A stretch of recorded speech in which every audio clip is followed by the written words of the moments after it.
திருவள்ளூர் அருகே ரயில் விபத்து நடைபெற்ற நிலையில் சென்னை அரக்கோணம் ரயில் வழித்தடம் தண்டவாளம் இன்று மதியம் சீரமைக்கப்பட்டு 4 தண்டவாள பகுதிகளிலும் வழக்கம் போல் ரயில்கள் இயக்கப்படும் என ரயில்வே துறை தெரிவித்துள்ளது.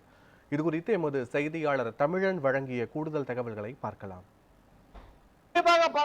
நேற்று அதிகாலை சுமார் சென்னையிலிருந்து ஜோலார்பேட்டை வழியாக சென்ற சரக்கு ரயில் திருவள்ளூர் ஏக்காட்டூர் இடையே தீ விபத்து ஆனது. அதைத் தொடர்ந்து 50க்கும் மேற்பட்ட தீயணைப்பு வாகனங்கள் இந்த தீயை அணைக்கு ஒரு 8 மணி நேரத்துக்கு மேலாக தீயணைப்பு வீரர்கள் போராடி அந்த தீயை அணைத்தனர். அதன் பிறகு பார்த்தால் இந்த ரயில்வே டிராக் மற்றும் இந்த உயர் மின்னழுத்த கம்பிகளை சரி செய்யும் பணியானது நேற்று இரவிலிருந்து தற்போது நடைபெற்றுக் கொண்டு வருகிறது.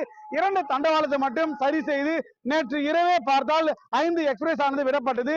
தற்போது நீங்கள் தொலைக்காட்சி வாயிலாக பார்க்கலாம். நம்மிடையே இன்று காலையிலிருந்து புறநகர் மின்சார ரயிலானது தொடர்ச்சியாக சென்று கொண்டிருக்கிறது. நாம் இந்த ரயில் செல்லும் பக்கத்தில் தான் நின்று கொண்டிருக்கிறோம். இந்த ரயிலானது காலை முதலே தொடர்ச்சியாக சென்று கொண்டு வருகிறது. அதே போல மற்ற 2 தண்டவாளம் இருக்குது.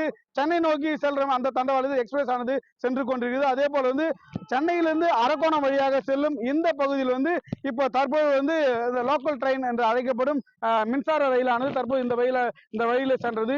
குறிப்பாக பார்க்கலாம், நேற்று இரவில் இருந்து தற்பொழுது வரை ரயில்வே ஊழியர்கள் தொடரும் முழு வீழ்ச்சியாக அவருடைய பணியானது செய்து கொண்டு வருகின்றனர். மதியம் சுமார் ஒரு மணி அல்லது 2 மணிக்குள் இந்த பணியானது முழு வீழ்ச்சியாக நடைபெறும் என்று கூறப்பட்டுள்ளது. 2 டிராக் சரி செய்யப்பட்டு இருந்த நிலையில் இன்னும் 2 டிராக் சரி செய்ய முழுமையாக முடியும் என்று கூறுகிறார்கள். அது மட்டுமல்லாமல் ரயில் பயணிகள் அனைவரும் ரயிலில் பயணம் செய்யலாம் என்று எந்த ஒரு அச்சுறுத்தலும் வேண்டாம் என்று ரயில்வே ஊழியர்கள் தெரிவித்துள்ளனர். தமிழன் நியூஸ் 7 தமிழ், திருவள்ளூர்.